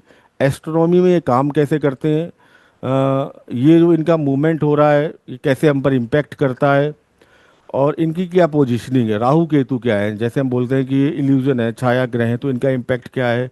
एस्ट्रोनॉमी में हम अगर इनकी एस्ट्रोलॉजिकल में अगर हम देखें इनको, एक तरीके से मैथ में एस्ट्रोनॉमी पढ़ाने के बाद जो मैथमेटिकल वाला पार्ट है मैं उसका आपको इंट्रोडक्शन दे दूंगा कि बिना किसी सॉफ्टवेयर के अगर आपको एक कुंडली बनानी है तो आपको क्या टूल होने चाहिए और आप उसको कैसे बना सकते हो। आप प्रैक्टिकली उसको यूज़ करें ना करें वो आपके ऊपर है, बट मैं आपको एक मैनुअल कुंडली बनाना जरूर सिखाऊंगा, चाहे वो किसी की भी हो। उस मैनुअल कुंडली के बाद मैं आपको डिविजनल चार्ट्स, दशाएं और ये जितनी चीज़ें हैं आपकी अलग अलग दशाएं, लाइक योगिनी, जैमिनी और आपकी विष्णोत्तरी दशाएं, एक प्रिडिक्शन को आप कम से कम 2-3 दशाओं से कम चेक करें और उनको आप में इम्प्लीमेंट करें। सेकंड पार्ट है basic of predictive astrology. Basic of predictive astrology में देखिए एस्ट्रोलॉजी में तीन चीज़ें हैं, राशियां यानी आपके साइन, आपके नक्षत्र यानी 27 नक्षत्र और आपके 9 प्लानेट, इन्हीं के कॉम्बिनेशन को लेके प्रिडिक्शंस बनती हैं। और 12 हाउस है, हर हाउस अपने आप में अगर हम देखें तो कुछ ना कुछ करेक्टरिस्टिक बताता है अपनी कि वो क्या रिप्रेजेंट करता है। सपोज अभी हम उसको नेक्स्ट क्लास से कवर करेंगे। सपोज ये फर्स्ट हाउस को ही ले लें, ये आपका लग्न होता है, असेंडेंट होता है, इसका इंपॉर्टेंस लाइफ में बहुत होता है। तो हम ये पूरे 12 हाउस कवर करेंगे। इन 12 हाउस से हम क्या क्या देखते हैं प्रेडिक्टिव एस्ट्रोलॉजी में, इन हाउस का लॉर्ड दूसरे हाउस में हो, एक्सचेंज करे, उनका क्या इम्पैक्ट होता है। सपोज यहाँ पर यहाँ का लॉर्ड यहाँ पर हो तो लाइफ में क्या इवेंट आएंगे, यहाँ का लॉर्ड यहाँ पर हो इनका क्या इम्पैक्ट आएगा। आपका नक्षत्र का इम्पैक्ट आपकी लाइफ में कैसे पड़ता है, कौन सा प्लानेट किस नक्षत्र में है, कितने डिग्री पे है, उसका आपकी लाइफ में इवेंट। आपकी कुंडली में प्लानेटरी पोजीशंस क्या है प्लानेट की, या किसी की भी कुंडली में, कि सब वो यहाँ पर सूर्य लिखा है वो किसकी राशि में किसके नक्षत्र में, उसके रिजल्ट्स क्या आएंगे। डिविजनल चार्ट में इनकी क्या कंडीशंस हैं, इनको आप प्रेडिक्टिव एस्ट्रोलॉजी में कैसे यूज़ करेंगे किसी इवेंट को लेके। तो 12th हाउस आपके सारे मून साइंस, सारे नक्षत्र और सारे प्लानेटरी पोजीशंस के अलग अलग कॉम्बिनेशन, या इनकी लॉर्डशिप जो एक्सचेंज होगी, क्योंकि ऐसा तो नहीं होगा कि जो कुंडली में जिस हाउस का लॉर्ड हो वहीं पर बैठा हो, वो कहीं ना कहीं दूसरी जगह गया होगा, उसकी जगह यहाँ पर आया होगा। प्लस जो एस्पेक्ट होते हैं प्लानेट के, जैसे कि आपको पता ही होगा कि हर प्लानेट अपने से 7th एस्पेक्ट रखता है दूसरे हाउस पे, और कुछ प्लानेट कुछ स्पेशल एस्पेक्ट या विशेष दृष्टियाँ रखते हैं, like Mangal, Jupiter and Saturn, तो उनका क्या इम्पैक्ट होगा, ये होता क्या है सर, ये सारा प्रेडिक्टिव एस्ट्रोलॉजी में कवर होगा। ठीक है, डिटेल्ड में फिर हम जाएंगे और ये बहुत डिटेल्ड में जाएगा, बहुत आराम से चलेंगे, कोई जल्दबाजी नहीं, कोई हड़बड़ाहट नहीं, आपको साथ लेके, हमारा कोई भी साथी, हम यहाँ पर सब एस्ट्रोलॉजी के एक स्टूडेंट ही हैं, यहाँ पर कोई टीचर नहीं हो सकता, मैं भी नहीं हो सकता टीचर, क्योंकि एस्ट्रोलॉजी एक ऐसा सब्जेक्ट है जिसमें किसी भी व्यक्ति को आचार्य या टीचर लिख ही नहीं सकता। ये एक जन्म का नॉलेज है ही नहीं, ये जन्म जन्मांतर की नॉलेज है। मैं भी हमेशा सीख रहा हूँ, आप भी हमेशा सीखते रहेंगे, पूरी लाइफ लगा देंगे तो भी इस एस्ट्रोलॉजी के 30 to 40% ही आप लर्न कर पाएंगे या सीख पाएंगे। ये अपने आप में इतना बड़ा ज्ञान का सागर है। इसीलिए मैं एक लाइन बोलता हूँ कि अगर आपने किसी को लेके कोई इवेंट बताया है, उस इवेंट में अगर वो इवेंट मैच नहीं हो रहा किसी की लाइफ में, तो दो ही चीज़ें गलत होंगी, तीसरी गलत नहीं हो सकती। और गलत होने की संभावनाएं होती हैं क्योंकि लगातार रिसर्च और सीखने का सब्जेक्ट है। दो चीज़ें आपकी अगर सही हैं, क्या कहते हैं, तो इवेंट होगा। आपका एस्ट्रोलॉजर सही है जिसको अच्छी नॉलेज है और आपकी डिटेल सही है तो इवेंट होगा। अगर आपका इवेंट नहीं हो रहा है या थोड़ा बहुत आगे पीछे हो सकता है, फिर भी आपका इवेंट अगर नहीं हो रहा है तो डेफिनेटली एस्ट्रोलॉजी गलत नहीं हो सकती। दोनों में से कोई एक डेटा गलत है, या तो एस्ट्रोलॉजर ने कुछ गलत कैलकुलेशन किया है या फिर जो डिटेल उसको एस्ट्रोलॉजर को दी गई वो गलत है। एस्ट्रोलॉजी हमेशा सही होती है, एस्ट्रोलॉजी हमेशा एकदम राइट प्रेडिक्शन करती है। इसीलिए ये आपसे डिमांड करती है कि आपको इसको पढ़ना चाहिए। आज से आपको ये, मुझे लगता है कि कम से कम 2 घंटे लाइफ में पर डे देने चाहिए। आप अच्छा एस्ट्रोलॉजर बनना चाहते हैं निकाल के, तो ये आपके लिए बहुत अच्छी कंडीशंस क्रिएट करेगी। तीसरा टॉपिक हमने कवर किया था ट्रांजिट ऑफ प्लैनेट्स। जैसे हमने कहा कि एक चार्ट तो ये फिक्स हो गया, जैसे आपने बर्थ लिया, जन्म लिया, लेकिन जो ट्रांजिट है वो तो लगातार चल रहा है। अभी भी कुछ चल रहा होगा और कल भी कुछ चलेगा, परसों भी कुछ चलेगा। आप जैसे यूट्यूब पे या हर जगह देखना शुरू कर देते हैं, अभी आपने चिल्लाना शुरू कर दिया था लोगों ने दिसंबर जनवरी से, एरीस मेष राशि वाले हो जाएं सावधान, शनि की साढ़े साती कर देगी बर्बाद, या मिथुन राशि वाले हो जाएं तैयार, वो बनाएंगे आपको माला माल। ऐसा कुछ होता नहीं है। होता ये है कि आपकी कुंडली में कौन सी दशा चल रही है, उसी के अकॉर्डिंग ट्रांजिट आपको रिजल्ट देता है। ट्रांजिट एक पोस्टमैन की तरह होता है, डाकिया। सबसे पहले किसी इवेंट को होने के लिए तीन चीज़ें चाहिए। पहला, प्रॉमिस। अगर आपसे कोई शादी के लिए पूछने आया है, आपको देखना है इसकी शादी होगी भी कि नहीं होगी। ऐसा तो नहीं कि आप तो दशा और ट्रांजिट बताए जा रहे हो, लेकिन आपने तो पहला प्रॉमिस है वो चेक ही नहीं किया कि इसकी शादी होनी कि नहीं होनी। कई कुंडलियों में डिनाइल ऑफ मैरिज होता है, आप देख सकते हैं, क्योंकि कर्म तीन तरीके के होते हैं: फिक्स कर्म, फ्लेक्सिबल कर्म, और आपके सेमी फ्लेक्सिबल कर्म। जो फिक्स कर्मास होते हैं आपके, जो आप पास्ट लाइफ से लेके आए हैं, वो कभी नहीं कटते। उसका दुख कष्ट आपको इस जीवन में भोगना ही भोगना है। वो आप डिविजनल चार्ट से जान सकते हो कि ये फिक्स कर्मा में है कि फ्लेक्सिबल कर्मा में है। सपोज किसी को बेबी कंसीव नहीं हो रहा है, D1 D9 में दिक्कत आ रही है, लेकिन हम D7 चार्ट में जाके देख रहे हैं, वहाँ हमको एक होप मिल रही है, तो हम उसको बोलेंगे कि ये फ्लेक्सिबल करना है। आपको दिक्कत है, आप थोड़ा सा टेक्निक यूज़ कीजिए, थोड़ा साइंस का यूज़ कीजिए, आईवीएफ की तरह जाइए, आपको बेबी हो जाएगा। लेकिन आप देख रहे हैं D1 chart, D9 chart, D7 chart, D30 chart, सब जगह खराब प्रोमिसेस हैं। कहीं भी 1% भी आपको होप नहीं दिख रही, कहीं भी जुपिटर का एस्पेक्ट नहीं आ रहा, कोई भी शुभ ग्रह नहीं आ रहा पंचम भाव पे, हर जगह बुरी तरीके से मामला फंसा हुआ है।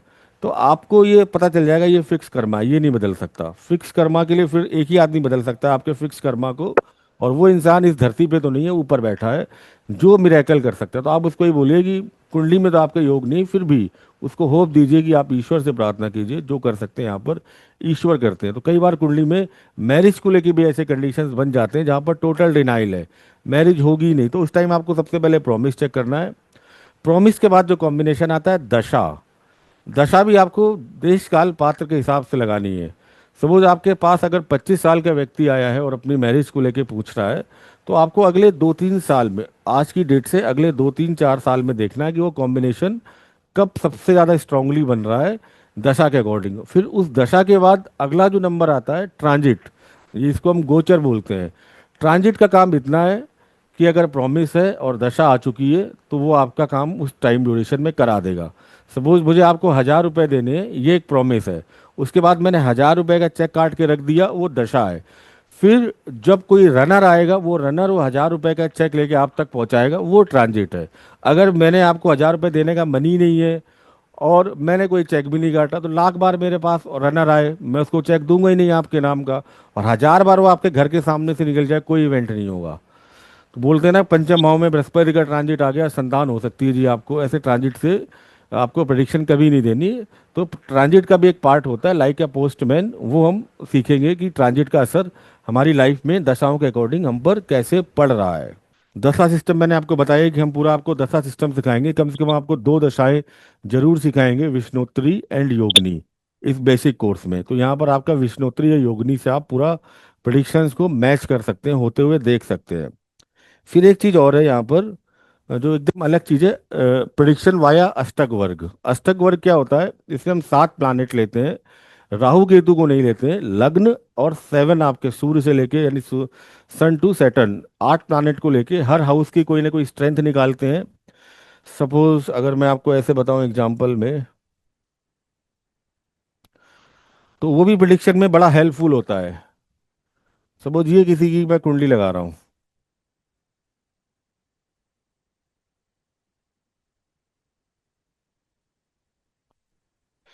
तो यहाँ पर हर हाउस में कुछ पॉइंट्स होते हैं। कहा गया है 28 से, या 28 से ऊपर मार्क्स हैं तो वो हाउस अच्छा होगा, उससे रिलेटिव जो रिजल्ट है अच्छे आने हैं। 28 या उससे कम मार्क हैं अष्टक वर्ग में, तो उससे जो रिजल्ट्स आने हैं वो कम खराब, या हमें उतने अच्छे रिजल्ट नहीं मिलेंगे। और उससे भी आप प्रिडिक्शन कर सकते हैं कि फिफ्थ हाउस को आप देख सकते हैं। अगर किसी में 19 नंबर है, तो आप बोल सकते हैं कि आपको एजुकेशन में पास्ट पास्ट लाइफ के जो कर्मास है वहाँ दिक्कत है। आपके 9th हाउस में कम नंबर है, तो आप बोल सकते हैं फादर को लेकर दिक्कत। तो एक प्रिडिक्शन का पूरा पैटर्न है, उससे भी आप दशा और ट्रांजिट लगा सकते हैं कि जो प्लानिट ट्रांजिट कर रहा है इस टाइम, अष्टक वर्ग में जिस हाउस से ट्रांजिट कर रहा है उस हाउस में 28 से कम नंबर तो नहीं है।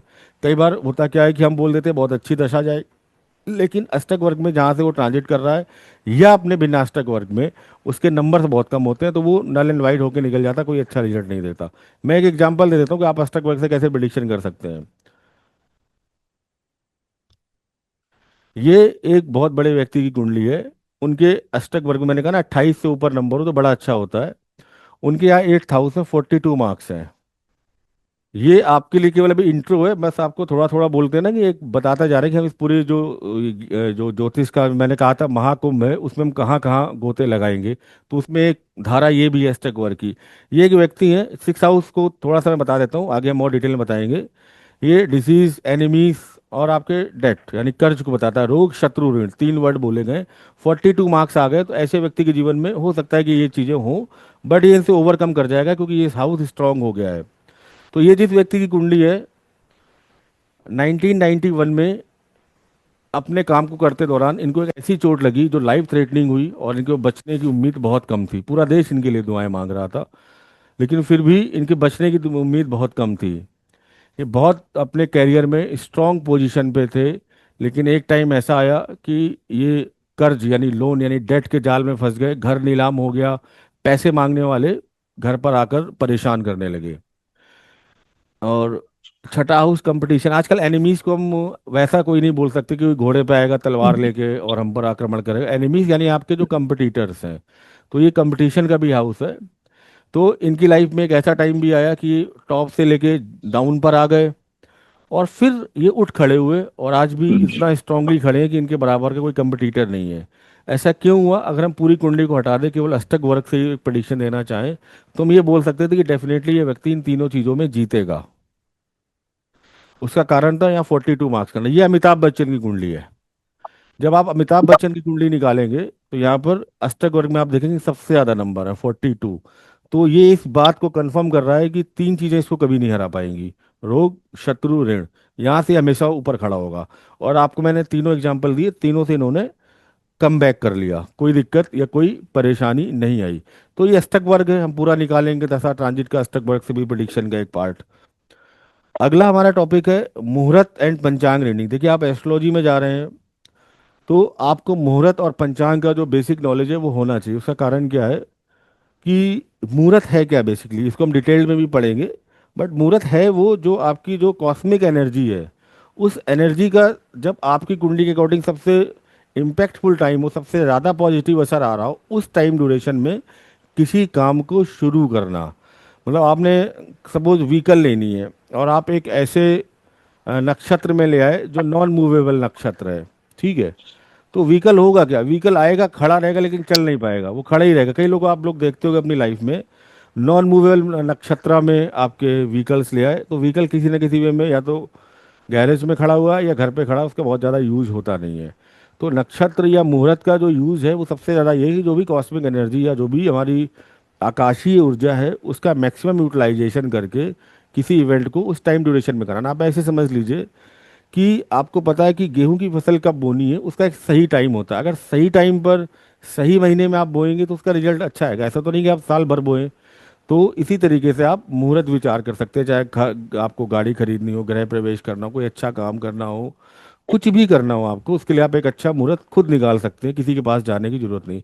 पंचांग रीडिंग आपको जो ट्रांजिट हो रहे हैं, बहुत सारी चीज़ें हो रही है, तिथि कौन सी तिथि है, कई लोग आपसे पूछने भी आ सकते हैं कि आज कौन सी तिथि, एकादशी कब है, या दीपावली कब से लेके कब तक शुरू है, बहुत सारी चीज़ें पंचांग में आएंगी।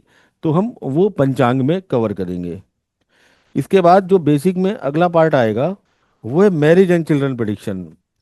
यहाँ बेसिक में मैं आपको इतना बता दूंगा कि मैरिज और चिल्ड्रन को लेके आप आपकी जो प्रेडिक्शंस होंगी वो एक्यूरेट होंगी। और आज की लाइफ में ये एक मेजर इवेंट है रिलेशनशिप, ठीक है? रिलेशनशिप को लेके सबसे ज़्यादा दिक्कत आ रही है। अगर रिलेशनशिप ठीक चल रही है तो कहीं ना कहीं फिर चिल्ड्रन या किड्स को लेके प्रॉब्लम आ रही है लाइफ में। तो यहाँ पर जो ये वाला टॉपिक है पूरा, इनको हम अपनी अलग क्लासेस में इसी कोर्स में कवर करेंगे जिसमें मैरिज एंड चिल्ड्रन आएगा। और पूरा डिटेल्स में मैरिज को लेके, happy marriage, denial of marriage, जितने भी मैरिज को लेके कॉम्बिनेशन बन सकते हैं विद केस स्टडीज, जहाँ पर आप खुद देखेंगे कि ऐसे इवेंट्स बने। पहले हम कोशिश करेंगे कि जिन चार्ट्स में इवेंट्स हो चुके हैं वो हम लगाएं, फिर हम आपके भी चार्ट्स लेंगे, जो अपना ऐसे केस स्टडी यहाँ डालना चाहे भेज सकता है कि क्या ये कॉम्बिनेशन है, क्या बन रहा है। हम पूरा practical approach and theoretical approach के साथ चलेंगे। अंत में हम रेमेडीज पे जाएंगे, कौन सा हाउस वीक है, कौन से हाउस वीक से लेके कौन से हमें बीज मंत्र का जाप करना चाहिए, कौन सी रेमेडीज हमें करनी चाहिए, कौन सी रेमेडीज हमें नहीं करनी चाहिए। रेमेडीज सिंपल वैदिक रेमेडीज होंगी, जिसमें ना आपका और ना किसी व्यक्ति का 1 रुपया भी खर्च होगा, बस एक माध्यम होगा आपको ईश्वर से कनेक्ट करने का और उनकी ब्लेसिंग्स पाने का। नॉर्मल रेमेडीज जो आपको इम्पैक्टफुल तरीके से काम करेंगी। तो यहाँ पर ये एक पूरा आप देखेंगे सिलेबस का मैंने आपको एक रफ आइडिया दिया है। तो अगली क्लासेस से हम इनको बहुत स्ट्रांगली शुरू करेंगे। अच्छा, आज थोड़ा सा मैं आपको 1-2 काम दे रहा हूँ, जो मैं होप करूँगा कि नेक्स्ट वीक आपके पास होगा। इनके मैं आपको पीपीटी साफ सुथरे दे दूंगा, फिलहाल आपके लिए ये काम है। ये साइन है, 12 राशियां हैं, ये आपको पूरे इसी क्रम में याद होनी चाहिए। जैसे कि मैं नेक्स्ट वीक चाहूंगा कि आप सबको ये वर्बली याद हो, और इनके जो लॉर्ड हैं ये आपको वर्बली याद हो। ये होमवर्क है आपके लिए मोटा मोटा, इनका पीपीटी साफ सुथरा होके आपको मिल जाएगा कल परसों तक।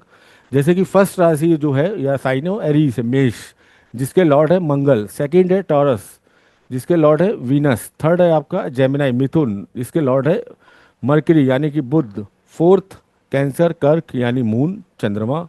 फिफ्थ आपका लियो यानी कि सिंह राशि, और इसके जो लॉर्ड बनते हैं सूर्य बनते हैं।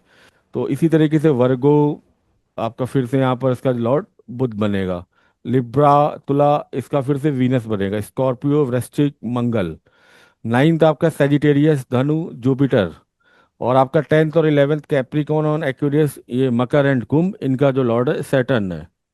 12th ये पाइसेस यानी इसका जो लॉर्ड है जुपिटर है। तो आपको इसी सीरीज में, चाहे हिंदी में चाहे इंग्लिश में, जैसे आपको ठीक लगे आप याद कर लो। और आपको लॉर्ड पता होना चाहिए। आपको अगर पूछूं कि लिब्रा यानी लिब्रा का लॉर्ड कौन है, तो आपको देखना ना पड़े, आपको याद हो वीनस। या मैं पूछूं सेजिटेरियस का लॉर्ड कौन है, तो आपको याद हो जुपिटर। मैं पूछूं कैप्रिकॉन का लॉर्ड कौन है, आपको याद हो सैटर्न। क्योंकि ये मेन हमारे जो बोलते हैं ना ट्राइपेड, ये आपके जो 3 ट्राइपेड हैं एस्ट्रोलॉजी के, इनमें से सबसे पहला तो ये राशि आपको याद होनी चाहिए, बिल्कुल ऐसे ही कि आपको जैसे हर प्लैनेट ने 2-2 राशियां ले रखी हैं, केवल सन एंड मून को छोड़ के बाकी सबकी 2-2 राशियां हैं। चाहे कोई भी प्लैनेट हो, आप उसको अपने ढंग से याद कीजिएगा। 1 हफ्ते का आपके पास टाइम रहेगा। सेकंड, आपको जो काम करना है, एक और चीज़ याद करनी है, वो है नक्षत्र। 27 नक्षत्र, अश्विनी, भरणी, कृतिका, रोहिणी, मृगशिरा, आद्रा, पुनर्वसु, पुष्य, श्लेषा, मघा, मूल, पूर्वा, फाल्गुनी, उत्तरा फाल्गुनी, हस्त, चित्रा, स्वाति, विशाखा। जितने भी 27 नक्षत्र हैं आपको इस तरीके से याद होने चाहिए, क्योंकि आगे दशाओं में बहुत काम आएगा। कि अगर मैं वीनस की बात करूं कि वीनस के 3 नक्षत्र कौन से हैं, तो ये इस सीरीज में आपको याद हो, भरणी, पूर्वा फाल्गुनी एंड पूर्वाषाढ़ा। अगर इनमें कोई चीज़ हो रही है तो ये कहीं ना कहीं वीनस से लिंक्ड है। मैं पूछूं कि राहु के नक्षत्र कौन से हैं, तो आपको पता हो, आद्रा, स्वाति, शतभिषा। ये आपको राहु के पूरे नक्षत्र पता है। ये अभी आपको दशाओं में बहुत काम आएंगे कि दशाओं में आप इसको कैसे यूज करेंगे। यहाँ पर एक चीज और आपको साथ के साथ याद करनी है कि हर नक्ष ये जो नक्षत्र ट्राइन है, ये 3 नक्षत्रों का एक ट्राइन है और इसका एक लॉर्ड है। जैसे कि अश्वनी, मघा, मूला, इनके जो लॉर्ड है केतु है। इसी तरीके से लास्ट वाला हम देख लें, अश्लेषा, ज्येष्ठा, रेवती, इनके जो लॉर्ड आएंगे ये मरकरी आएंगे। तो इसी तरीके से हर ट्राइन यानी 3 जो नक्षत्र है उनके सामने उनके लॉर्ड रखें, आपको इसी सीरीज में याद करना है। अश्वनी, मघा, मूल, इसका नक्षत्र केतु। क्योंकि मैं आपको इतना परफेक्ट कर दूंगा कि आपको अगर मैं बोलूं कि जुपिटर एक्वेरियस में 15 डिग्री 20 मिनट में बैठा है, तो आप यूं कैलकुलेट करके बता दोगे ये इस नक्षत्र में बैठा है, इसके उसका नक्षत्र लॉर्ड ये है। ये आपको बहुत ज़्यादा यूजफुल होगा आने वाले टाइम में। मैं गारंटी लेता हूँ, आपके यूट्यूब पे जितने दिखते हैं आप इनको केवल इतना बोल दो कि जुपिटर या कोई भी प्लानट इस राशि में, इस साइन में, इतने डिग्री इतने 20 मिनट पर, ये किसके नक्षत्र में, कौन से चरण में, वो नहीं बता पाएंगे। उनको बेसिक ही नॉलेज नहीं है। ठीक है, तो आपको ये 27 नक्षत्र, इनकी भी डिटेल आ जाएगी, क्योंकि हर नक्षत्र की एक दशा होती है। आपकी विष्णुती दशाएं इन्हीं से शुरू होती हैं। पहली दशा केतु की 7 ईयर, फिर वीनस की 20 ईयर, फिर सन की 6 ईयर, मून की 10 ईयर, मार्स की 7 ईयर, राहु की 18 ईयर, जुपिटर की 16 ईयर, सैटर्न की 19 ईयर, मरकरी की 17 ईयर, टोटल 120 ईयर इसीलिए इसको विष्णोत्तरी दशा कहा गया है। 120 साल की दशा है, शुरू केतु से होती है, खत्म आपकी बुध से होती है। आपका जन्म किसी भी दशा में हो सकता है, उसमें कोई ये नहीं कि केतु से हो सकता है आपका जन्म राहु में हो, तो फिर आपका साइकिल ऐसे ही चलेगा, राहु के बाद जुपिटर, जुपिटर के बाद सैटर्न, सैटर्न के बाद मरकरी, यानी जिस दशा में आपका जन्म हुआ है उससे आगे की दशाएं आपको मिलेंगी, और उनके अकॉर्डिंग आपकी लाइफ का जो पैटर्न है। तो आपको एक ये अगला ट्राइपॉड का अगला पार्ट है, ये आपको ऐसे याद होना चाहिए पूरा। ठीक है, मैं होप उम्मीद करूंगा कि आप लोगों को ये याद होगा अगर मैं अगली बार पूछूंगा। तीसरा, ये आपके 9 के 9 प्लानेट आपको पता होने चाहिए। इनको भी आप दो ग्रुप में रखिए, सन टू लेके सैटर्न तक, यानी 7 प्लानेट मेन होते हैं। राहु केतु छाया ग्रह है, इनकी अपनी कोई राशि नहीं होती, तो ये जिसकी राशि में बैठते हैं, जिसके नक्षत्र बैठते हैं, उसी के अकॉर्डिंग रिजल्ट देते हैं। तो आप इनको इस सीरीज में याद कर सकते हैं। ये 3 ट्राइपॉड बहुत जरूरी हैं, राशि, नक्षत्र एंड प्लानेट। भाव मैं आपको बता दूंगा कि कौन से भाव से क्या देखते हैं, वो भी हम क्लास में शुरू करेंगे अगली बार से। ये सारे के सारे आपको प्रेडिक्टिव एस्ट्रोलॉजी में बहुत यूजफुल जाने वाले हैं। तो ये आपके लिए होमवर्क है, ये 3 चीज़ें। अब आप लोग बताएं और कुछ इसमें करना चाहें कि आज की इस क्लास को मैं यहीं से ऑफ करूंगा। आप लोग अपनी अपनी क्वेरीज एक बार हम लेंगे, एक बार आपके व्यूज़ लेंगे, सारे जितने लोग हमारे साथ जुड़े हुए हैं सबके हम एक बार व्यूज़ लेंगे। और देखिए, मैं पहले ही बोला हूँ कि एस्ट्रोलॉजी का कोई कोई आचार्य कभी बन ही नहीं सकता, एस्ट्रोलॉजी का हमेशा स्टूडेंट ही रहेंगे। तो मैं भी आपकी तरह स्टूडेंट हूँ, आपको पूरा अधिकार है, पूरा आपको राइट है, जहाँ पर भी आपको लगे गलत है, जहाँ पर भी लगे कि ये चीज़ फोर्सफुली आपको सिखाई जा रही है, इसमें लॉजिक मैच नहीं कर रहा, आप पूछे। आपके जो मेरी जहाँ तक नॉलेज जाएगी, मैं वहाँ तक आपकी जो जिज्ञासा है उसको शांत करूँगा। तो फिर आज की क्लास का यहीं पर एंडिंग करते हैं। लेकिन एक चीज़ मैं आपको सिखाता जाऊँ, आप चाहे जितने अच्छे एस्ट्रोलॉजर बन जाएं, आप भगवान वशिष्ठ ऋषि से अच्छे एस्ट्रोलॉजर नहीं बन सकते हैं। ये बात आपको मेरी माननी चाहिए। राम जी के लिए बेस्ट मुहूर्त निकाला था कि तुमको अगले 24 घंटे के अंदर इस पृथ्वी का सम्राट बनना है, लेकिन वो मुहूर्त फेल हो गया। फिर भरत आते हैं, उनसे कहते हैं मैं होता तो ये कर लेता, मैं होता तो भैया को नहीं जाने देता, मैं होता तो ये कर लेता, मतलब मैं डेस्टिनी बदल देता। तो वशिष्ठ जी जो कि बहुत ज्ञानी व्यक्ति थे, वो रामचरितमानस की चौपाई है जो आप लोग सुनते रहते हैं, सुनहु भरत भावी प्रबल, बिलख कहूँ मुनिनाथ, हानि लाभ जीवन मरण, यस अपयस सब विधिहात। तो आप चाहे जितनी अच्छी एस्ट्रोलॉजी सीख जाएं, लेकिन हमेशा उस परम सत्ता को चुनौती मत दें कि आपने जो बोल दिया है वो ब्रह्म वाक्य है, वो आपके सारे ज्ञान को 1 सेकंड में जीरो कर सकता है। तो जब भी किसी व्यक्ति का प्रेडिक्शन दें, उस परम सत्ता को याद रखें, और उसके जीवन में कुछ संकट या परेशानी दिख रही है तो उसका आपका मोरल रिस्पॉन्सिबिलिटी है उनके साथ कनेक्ट करें, ना कि उसे डराएं और आने वाले टाइम के लिए उसके मन में भय पैदा करें। डेस्टिनी कभी भी बदल सकती है, जब चाहे ईश्वर तब बदल सकता है। तो फिर चलते हैं, आपसे विदा लेते हैं, अगले सैटरडे फिर आपसे मिलते हैं इसी टाइम 6 बजे। और सभी को मेरी तरफ से बहुत बहुत प्रणाम, नमस्कार। जुड़े रहिए, और सबसे ज़्यादा बहुत बहुत धन्यवाद, आप लोग अपना इतना टाइम निकाल के हमारे साथ जुड़े। ईश्वर से आशा है कि आप लोगों के जीवन में और बेहतर हो, यश मिले, आपको कीर्ति मिले, आप सभी को अच्छा स्वास्थ्य लाभ हो, दीर्घायु हो आप सभी। Thank you so much and good night.